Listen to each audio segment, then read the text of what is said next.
như trồng đấy trồng không gì nữa nên là đi đặt ăn tuổi gì dâu nè chả bao giờ chả tên này chỉ một bao giờ chẳng lời nữa ô dâu mà dòng tiệt tia đấy nữa chả tia ô một bao giờ nào mà dị dâu chẳng lời nữa ăn bên hôm nào chẳng đủ không chè này khó khó để chè y tuột để chè được dì sư nè y tuột tụ cả chỉ trung gian là phố bể hàng nè là dì cho dâu nè thì chẳng đủ nè chè y tụ cho dì cho cà phê dây dầu nè nè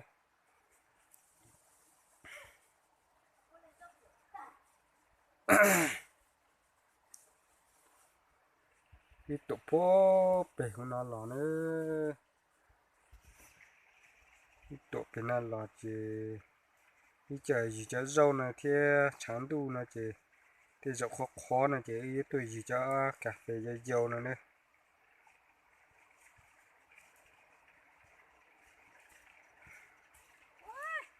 nó có lịch khô á.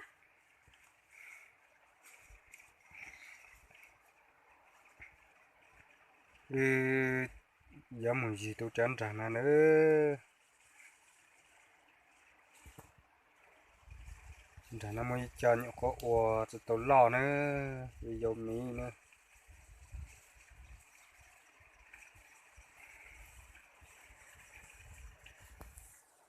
nó bố chị ý tôi chặt lấy gì cho cà phê cứ tít cho à rồi dậu tị nà nữa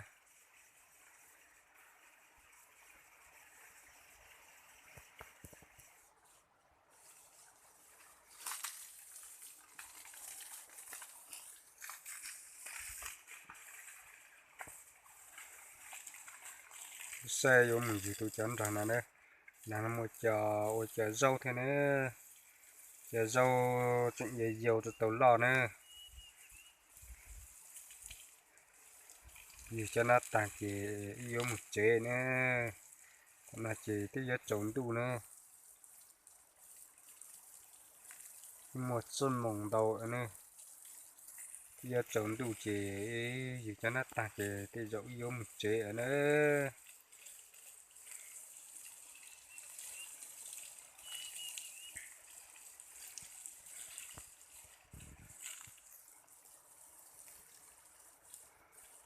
cho cứ nhậu có gì là chế thì dẫu giờ thầu chiêm một xe tàu nào nữa cho nên nhậu có gì dầu lên nữa thầu chiêm một xe tàu nào nữa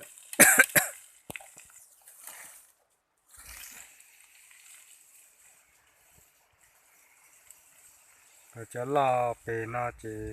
như thế tàu cho lũ chè nữa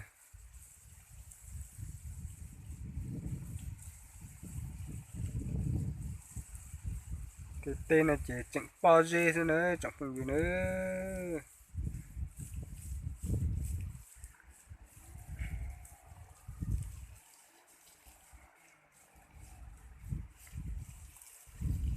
bao giờ đâu chẳng lời nữa tại cái hàng cũng không là chỉ là trong dê thì chỉ一直我管你拉呢，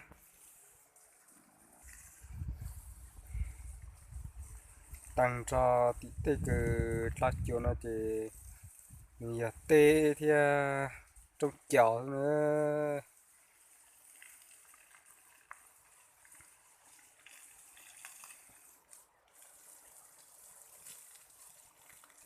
你上来呢，地带啊，地大些那个烤热是呢，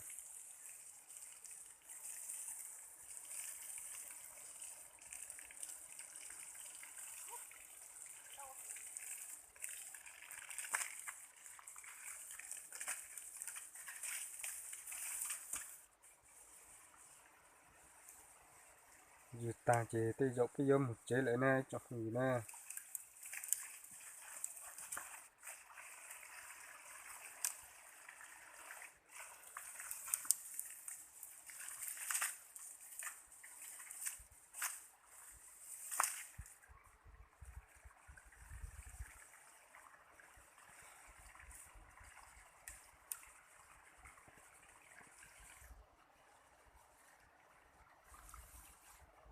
alu khó pa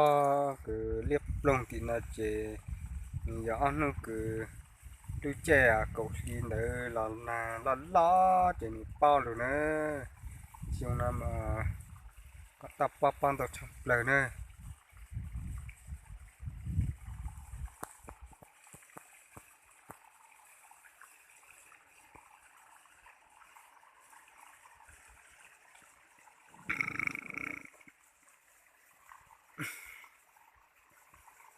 xe xe đi nào sư xin chi nào sư nè chọc gì nữa thì vô một chế nữa